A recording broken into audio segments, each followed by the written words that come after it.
नमस्कार. बच्चू कडू उपमुख्यमंत्री एकनाथ शिंदेच्या गळ्यात अडकलेलं हाडूक होणार एवढं नक्की. कारण बच्चू कडू ज्या पद्धतीने आपली भावना व्यक्त करतायत त्या पद्धतीने एकनाथ शिंदेंना मोठी अडचण होणार आहे. मी अडकलेलं हाडूक का म्हणालो हे जरा नीट समजून घेणं आवश्यक आहे. नरड्यामध्ये हाडक अडकलं ना की ना ते गिळता येतं ना ते बाहेर काढता येतं. अक्षरशः घशाची पार वाट लावून घेतं. एकनाथ शिंदे आपल्या नेत्यांना या असल्या गोष्टी करायला सांगतायत का? एकनाथ शिंदेंच्याकडून हे घडतंय का? एकनाथ शिंदे भाजप सोबत डबल गेम करण्याचा प्रयत्न करतायत का? असा एक मतप्रवाह यातून येण्याची जास्त शक्यता आहे. आणि दुसरं, जर एकनाथ शिंदे करत नसतील तर या असल्या त्यांच्या मंत्र्यांच्या मरकट चाळ्यांनी, त्यांच्या आमदारांच्या कृत्यांनी एकनाथ शिंदेच अडचणीत येणार आहेत. हेही लक्षात घेणं आवश्यक आहे. आपल्याला पाहिजे असलेला विषय सहजपणे मिळत नसेल तर तो असं वाकडं बोट करून मिळेल असं अपेक्षित असेल तर ते होत नाही. त्यामुळं दोन्ही अर्थाने ते अडचणीचं ठरणार आहे. म्हणून मी म्हणालो बच्चू कडू एकनाथ शिंदेच्या गळ्यात अडकलेलं हाडूक होणार. काय होत आहे तर बच्चू कडू स्वतःच निर्णय घेऊन, म्हणजे बच्चू कडूंनी एकनाथ शिंदेच्या शिवसेनेत आपल्या पक्षाचं विलिनीकरण करून प्रवेश केलेला आहे आणि शिंदेच्या पक्षाचे ते आमदार आहेत. मग आपल्या मित्रपक्षाच्या आमदाराला आपल्या पक्षाचे नेते वेगळी भूमिका घेत असताना वेगळी भूमिका घेऊन वागता येत नसतं. बच्चू कडू अभिजित दिपकेच्या भेटीसाठी संभाजीनगरात दाखल झाले आणि दिपकेची त्यांनी भेट घेतली.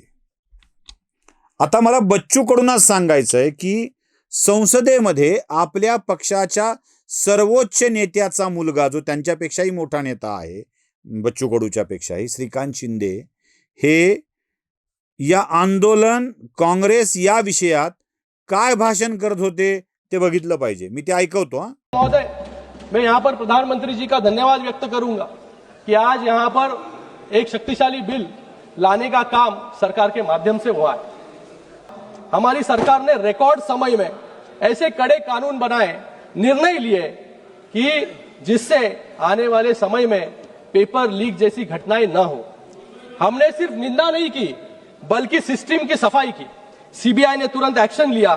दिल्ली से लेकर पुणे तक 14 एक्यूज्ड को जेल में डालने का काम किया. एनटीए में 47 अधिकारियों को टर्मिनेट करने का काम किया. इसे कहते हैं नैतिकता. और नैतिकता है इस सरकार में. इसलिए हमारे शिक्षा मंत्री धर्मेंद्र प्रधान जी ने इस्तीफा ताकीद दिया. खुद ने आपके वजह से नहीं दिया. म्हणजे बच्चू कडूंसाठी हे ऐकवलं की एकनाथ शिंदेच्या पुत्राची श्रीकांत शिंदे यांची भूमिका काय तुमच्या लक्षात यावं.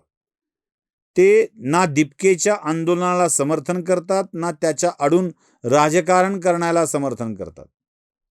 आणि दिपकेची भाषा तर वरचेवर आता बदलत चाललेली आहे, रोज बदलत चालली आहे. नीटच्या आंदोलनाचा करता ते आता पूर्णतः भाजप विरोधक आणि भाजपला सत्तेच्या बाहेर हकालणारा एक कार्यकर्ता या स्वरूपात ते प्रयत्न करतायत स्वतःला रिप्रेझेंट करण्याचा. आपल्या पक्षाचा सर्वोच्च नेता हा भाजपच्या सोबत सत्तेत आहे, मोदींच्या सोबत सत्तेत आहे. आणि अशा वेळी दिपकेची भेट घेऊन बच्चू कडू कुणाला चॅलेंज करतायत? एकनाथ शिंदेना की मोदींना? की एकनाथ शिंदेना सांगतायत तुमचं तुम्ही बघा, मी माझं बघतो, आमदारकी मिळाली, संपलं काम. बरं, असं म्हणावं की यात एकनाथ शिंदेचा काहीच संबंध नाही तर अजून एक वेगळंच कांड या आधी घडलंय. ते म्हणजे यांचे नेते मंत्री आपलं व्यक्तिगत नातं काढत दिपकेच्या घरी भेटायला गेले. संजय शिरसाट. शिरसाटांना नेमकी हीच वेळ सापडली दिपकेच्या आंदोलनाला समर्थन करायला. जो तुमच्या नेत्याच्या मित्राचा सहकार्याचा कट्टर विरोधक झालाय, जो मोदींची राजवट संपवण्याची भाषा केजरीवालांच्या आणि काँग्रेसवाल्यांच्या नादी लागून करू लागलाय, आणि जो विष्णूचा अवतार आहे असं उद्धव ठाकरेला वाटतं, उद्धव ठाकरेची धोरणं आता दीपकेच्या फोनवर ठरणार आहेत, त्या उद्धव ठाकरेच्या समर्थक असलेल्या दीपकेला समर्थन द्यायला संजय शिरसाट गेले, पाठोपाठ बच्चू कडू गेले. एकनाथ शिंदेंचं काय चाललंय? हे दोन नेते एकनाथ शिंदेंनी पाठवलेले आहेत, काय स्वतःहून गेलेत एकनाथ शिंदेंना फाट्यावर मारून? कारण याआधी सुद्धा भाजपच्या विरोधात असलेल्या मनोज जरांगे यांना प्रचंड समर्थन द्यायला यांचे उद्योग मंत्री नेहमी येतात, आणि उद्योग मंत्र्यांच्या भेटीनंतर जरांगेंचं एक मोठं आंदोलन उभं राहतं. आत्ताही अशाच भेट झाली आणि त्यानंतर 29 ऑगस्टला आंदोलनाची तारीख नक्की केली गेली. हे कोणते उद्योग चाललेत नेमके?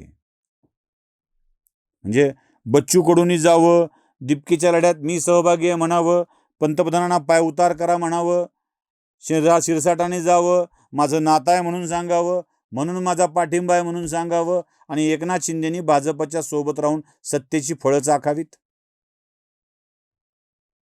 काय चाललंय? लक्षात घ्या, असं वाघाला अडचणीत आणून शिकार करता येत नसते, शिकार करता येत नसते. आणि असं केलं तर जास्त त्रास होण्याचा धोका असतो. त्यामुळं एकनाथ शिंदेंनी आपल्या गळ्यात हे हडूक अडकण्याच्या आधीच काय ती गोष्ट स्पष्ट करणं आवश्यक आहे, तेव्हाच बऱ्याच गोष्टी सूर्यप्रकाशासारख्या लख्ख होतील. अन्यथा एकनाथ शिंदेंचीच राजकीय अडचण गोची होण्याची जास्त शक्यता आहे. नमस्कार.